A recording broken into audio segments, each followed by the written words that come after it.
O Senhor esteja convosco.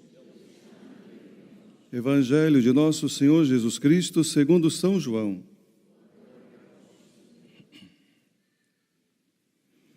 Naquele tempo, disse Jesus aos seus discípulos: Agora vou para aquele que me enviou, e nenhum de vós me pergunta: para onde vais? Mas, por eu vos ter dito estas coisas, o vosso coração encheu-se de tristeza. No entanto, eu digo-vos a verdade.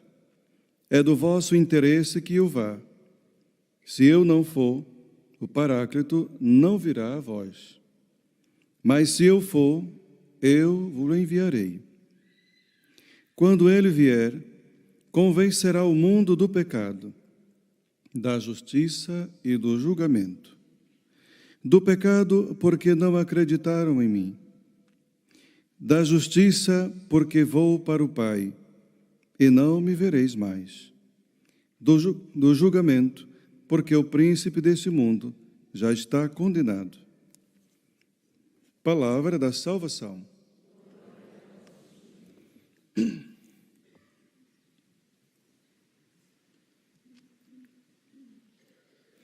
Caríssimos irmãos e irmãs, nosso evangelho que acabamos de escutar mostra-nos Jesus num discurso de despedida. Diz que vai para o Pai, para junto daquele que o enviou. Mas Jesus também percebe a tristeza no coração dos seus discípulos, que por ter convivido com ele na sua intimidade, ter presenciado tudo aquilo que Jesus tem realizado.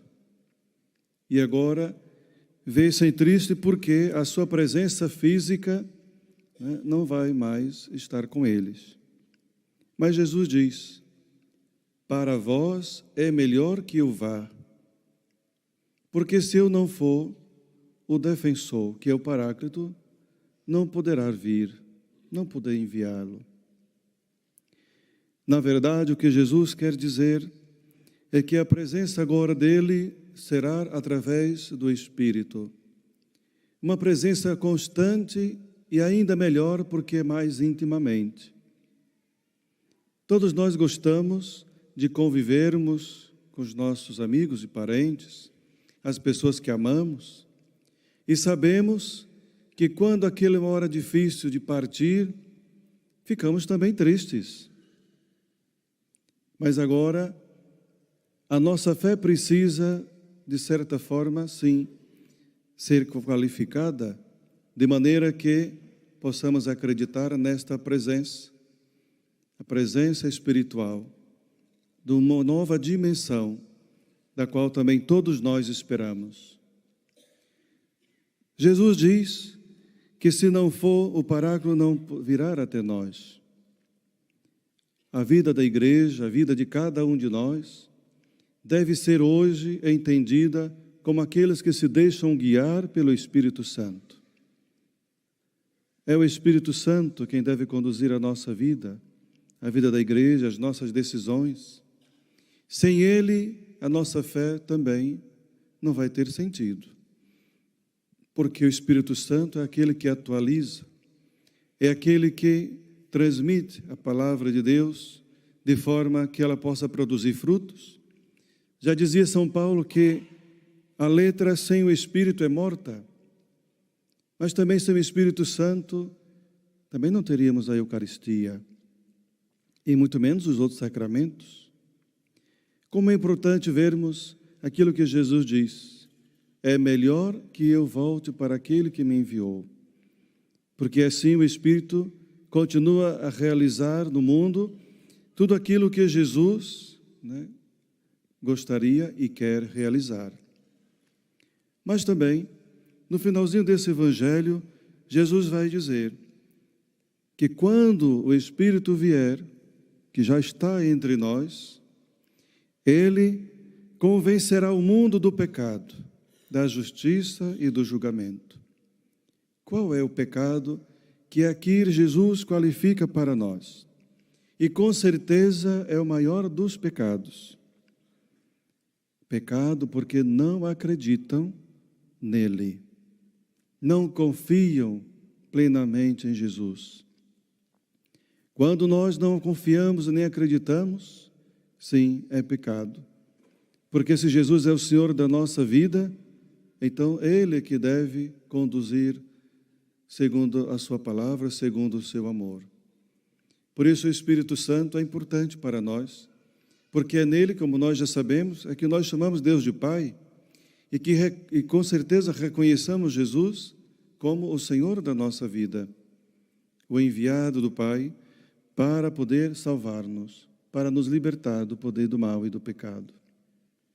Mas uma coisa também importante lembrar, que diante da justiça de Deus, porque Ele vai para o Pai, mas também o Senhor recorda para nós que aquele que é o príncipe desse mundo já está condenado. Cristo já venceu o inimigo. Cristo quer que nós tenhamos a confiança nele de que o inimigo não é maior e nem tem o maior poder do que o Senhor. Por isso não devemos temê-lo. Não devemos viver amedrontados por causa das forças malignas, porque a nossa fé deve estar firmada naquele que nós acreditamos e que nós confiamos, Jesus Cristo. A força da fé, revelada também no início da comunidade cristã, ao exemplo de Paulo e Silas, que hoje vimos nessa leitura primeira, é importante ver o quanto tanto ele como tantos outros sofreram e foram perseguidos por causa do anúncio do Evangelho. Isso leva-nos a perguntar com certeza, como vivo o meu cristianismo hoje? Qual é o verdadeiro sentido da minha fé? Uma vez que muitos que se dizem crentes, mas questionam-se porque sofrem, porque são perseguidos, porque ninguém não os entende. A origem da nossa fé cristã está naquilo que nós acabamos de escutar. Muitas vezes foram açoitados, aprisionados e perseguidos. Sofreram por causa do nome de Jesus. No entanto, vemos que a graça de Deus estava com eles. De maneira alguma, enquanto ali Paulo e Silas estavam encarcerados, reclamaram, mas estavam a louvar a Deus, enquanto a ação de Deus agia com aquele terremoto. E que depois, através da sua fé, da sua confiança que Paulo tinha em Deus, nenhum fugiu. E a partir dali aconteceu uma grande graça, a conversão do carcereiro e da sua família. Dentre esta leitura, há uma pergunta muito importante, que deve ser crucial para todos nós. O que eu devo fazer para ser salvo? É aqui que fazemos esta ligação com o Evangelho que escutamos. Crê no Senhor Jesus e sereis salvos, tu e tua família, tu e tua casa. E agora perguntemo-nos, eu creio verdadeiramente em Jesus? Para que essa salvação possa alcançar não somente a mim, mas também todos da minha casa? Acreditar em Jesus não é apenas de forma superficial, não é apenas confessar a fé com a boca, mas é justamente colocar em prática todos os dias aquilo que o Senhor nos pede, sobretudo o mandamento do amor. Como é importante escutarmos nesta liturgia da palavra uma frase tão rica e tão profunda. O que eu posso fazer para poder ser salvo? A resposta está na fé, na confiança. Por isso que Jesus disse que era um pecado aqueles que não acreditam nele. E sem acreditar em Jesus, não há salvação.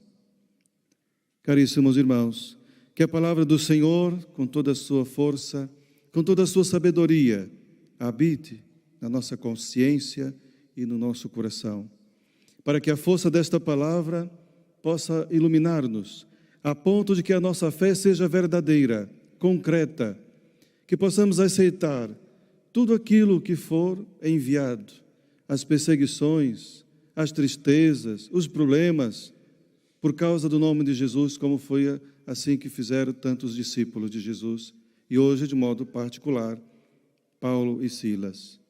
Sem reclamar, louvavam a Deus e esperaram nele a ação da libertação, para a providência da conversão do carcereiro e da sua família. Muitas vezes nós não entendemos o nosso sofrimento, mas às vezes sim, quando nós paramos para perceber que até mesmo o nosso sofrimento pode servir para a salvação de alguém, para a conversão de alguém, inclusive da nossa casa. Quantas vezes podemos até ter escutado por aí que precisou alguém da família ter que ficar doente para que todos os outros lembrassem que existisse Deus. Estavam todos longe de Deus, longe dos sacramentos, mas foi necessário que alguém se fizesse doente para todos poder voltar para o Senhor. Não deveria ser esse o caminho. Não deveremos buscar o Senhor, né, por este caminho, pela dor, mas por amor. Esse é o mais importante. Seja louvado nosso Senhor Jesus Cristo.